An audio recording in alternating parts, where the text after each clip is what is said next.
അസ്സലാമു അലൈക്കും വറഹ്മത്തുള്ള. പ്രിയപ്പെട്ട സഹോദരിമാരെ, അള്ളാഹുവിന്റെ അനന്തമായ സമാധാനവും അനുഗ്രഹവും നിങ്ങൾക്ക് എല്ലാവർക്കും ലഭിക്കട്ടെ. റമദാൻ എന്ന മഹത്തായ മാസം നമ്മിലേക്ക് അടുത്തുകൊണ്ടിരിക്കുകയാണ്. മാപ്പിന്റെയും അനുഗ്രഹങ്ങളുടെയും നരകമോചനത്തിന്റെയും അനന്ത സാധ്യതകൾ നിറഞ്ഞൊരു മാസമാണിത്.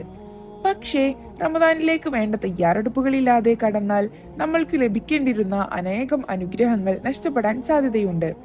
അതിനാൽ ഇന്ന് നമ്മൾ സംസാരിക്കാൻ പോകുന്നത് നോമ്പിനു മുമ്പ് നിർബന്ധമായും ചെയ്യേണ്ട 10 പ്രധാന കാര്യങ്ങളാണ്. ഈ കാര്യങ്ങൾ ശ്രദ്ധയോടെ പാലിച്ചാൽ ഈ വരുന്ന റമദാൻ നമ്മുടെ ജീവിതത്തിലെ ഏറ്റവും മികച്ച റമദാനായിരിക്കും ഇൻഷാ അല്ലാഹ്. ഒന്നാമത്തേത് സത്യമായ തൗബയാണ്, അഥവാ ഹൃദയം കൊണ്ടുള്ള പശ്ചാത്താപം. റമദാനിലേക്ക് കടക്കുന്നതിന് മുമ്പ് നമ്മൾ ആദ്യം ചെയ്യേണ്ടത് സത്യമായ തൗബയാണ്. നമ്മളെല്ലാവരും പാപികളാണ്. കണ്ണുകളാൽ, നാവാൽ, മനസ്സാൽ, പ്രവൃത്തികളാൽ നമ്മൾ അനേകം പാപങ്ങൾ ചെയ്തിട്ടുണ്ട്. അതിനാൽ ഇന്ന് തന്നെ ഒറ്റയ്ക്കിരുന്ന് ഹൃദയം തുറന്ന് കണ്ണുനീർ പൊഴിച്ച് അള്ളാഹുവിനോട് പറയണം, അല്ലാഹുമ്മ ഗ്ഫിർലി ദുനൂബി കുല്ലഹ. അർത്ഥം, യാ അല്ലാ, ഞാൻ ചെയ്ത എല്ലാ പാപങ്ങൾക്കും നീ എനിക്ക് മാപ്പ് നൽകണമേ.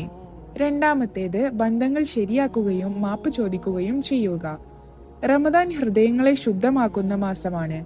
പിതാവിനോടും മാതാവിനോടും ഭർത്താവിനോടും ഭാര്യയോടും സഹോദരങ്ങളോടും ബന്ധുക്കളോടും അയൽവാസികളോടും നമ്മൾ വേദനിപ്പിച്ചിട്ടുണ്ടെങ്കിൽ ഇന്ന് തന്നെ വിനയത്തോടെ മാപ്പ് ചോദിക്കണം.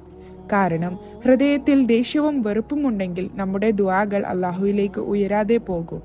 മൂന്നാമത്തേത് കടങ്ങൾ തീർക്കാൻ പരിശ്രമിക്കുക. നമ്മൾ കടക്കാരനായി മരിച്ചാൽ ആ കടം ആഖിറത്തിൽ വരെ നമ്മെ തടസ്സപ്പെടുത്തും. കഴിയുമെങ്കിൽ ഇന്ന് തന്നെ കടങ്ങൾ തീർക്കാൻ പരമാവധി ശ്രമിക്കണം. കഴിയാത്ത സാഹചര്യത്തിൽ തീർക്കാനുള്ള സത്യമായ തീരുമാനമെങ്കിലും എടുക്കണം. 4. നിസ്കാരം കൃത്യമായി പാലിക്കുക. റമദാനിൽ മാത്രം നിസ്കാരം ചെയ്യുകയും ഷവ്വാൽ വന്നാൽ അത് ഉപേക്ഷിക്കുകയും ചെയ്യുന്നത് ശരിയായ സമീപനമല്ല.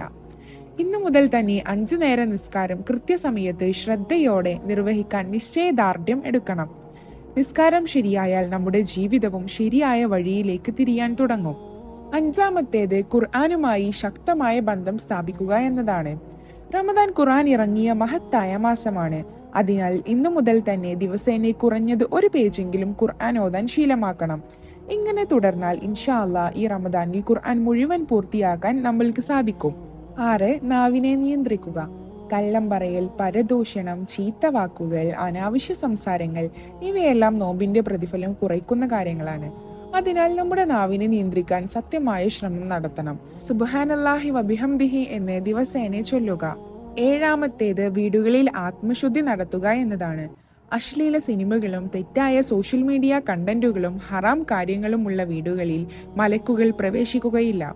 അതിനാൽ റമദാനിന് മുമ്പ് നമ്മുടെ വീടുകളിൽ ആത്മശുദ്ധി നടത്തണം എന്ന തീരുമാനമെടുക്കണം. 8. സ്വതക്ക അഥവാ ദാനം ആരംഭിക്കുക. റമദാനിൽ ചെറിയൊരു സ്വതക്ക പോലും അള്ളാഹു വലിയ പർവ്വതം പോലെ പ്രതിഫലം നൽകും. അതിനാൽ ദിവസേന 10 രൂപയെങ്കിലും അല്ലെങ്കിൽ ഒരു പാവത്തിന് ഭക്ഷണമെങ്കിലും സ്വതക്കയായി നൽകാൻ ശീലമാക്കണം. 9. ശരീരവും മനസ്സും തയ്യാറാക്കുക എന്നതാണ്. നോമ്പ് എളുപ്പവും സുഖകരവുമായി നിർവഹിക്കാൻ നമ്മുടെ ഉറക്ക സമയം ക്രമീകരിക്കുകയും ഭക്ഷണക്രമം നിയന്ത്രിക്കുകയും മൊബൈൽ ഉപയോഗം കുറയ്ക്കുകയും ചെയ്യേണ്ടതുണ്ട്. ഇങ്ങനെ ചെയ്താൽ ശരീരവും മനസ്സും നോമ്പിന് സജ്ജമാകും.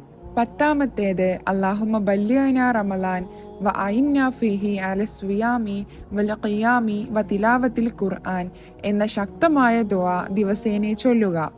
അർത്ഥം, യാ അല്ലാ, ഞങ്ങളെ റമദാനിലേക്ക് എത്തിക്കണമേ. നോമ്പിനും നിസ്കാരത്തിനും ഖുർആൻ ഓതാനും ഞങ്ങളെ സഹായിക്കണമേ. പ്രിയപ്പെട്ടവരെ, റമദാൻ വന്നു പോകുന്നൊരു സാധാരണ മാസം മാത്രമല്ല, അത് നമ്മുടെ ജീവിതം മുഴുവൻ മാറ്റിമറിക്കാൻ അള്ളാഹു നൽകുന്ന വലിയ ഒരു അവസരമാണ്. ഈ വീഡിയോയിൽ പറഞ്ഞ 10 കാര്യങ്ങളും ഇന്നു മുതൽ തന്നെ നമ്മുടെ ജീവിതത്തിൽ പ്രാവർത്തികമാക്കാൻ തീരുമാനിച്ചാൽ ഇൻഷാ അല്ലാഹ് ഈ വരുന്ന റമദാൻ നമുക്ക് മാപ്പിന്റെയും ശുദ്ധിയുടെയും അനുഗ്രഹങ്ങളുടെയും മഹത്തായ ഒരു മാസമായി മാറും. അള്ളാഹു ഈ വാക്കുകൾ എന്നെയും നിങ്ങളെയും അനുസരിക്കുന്നവരാക്കട്ടെ. ആമീൻ ആമീൻ ആമീൻ യാ റബ്ബൽ ആലമീൻ. അസ്സലാമു അലൈക്കും വറഹ്മത്തുള്ളാഹി.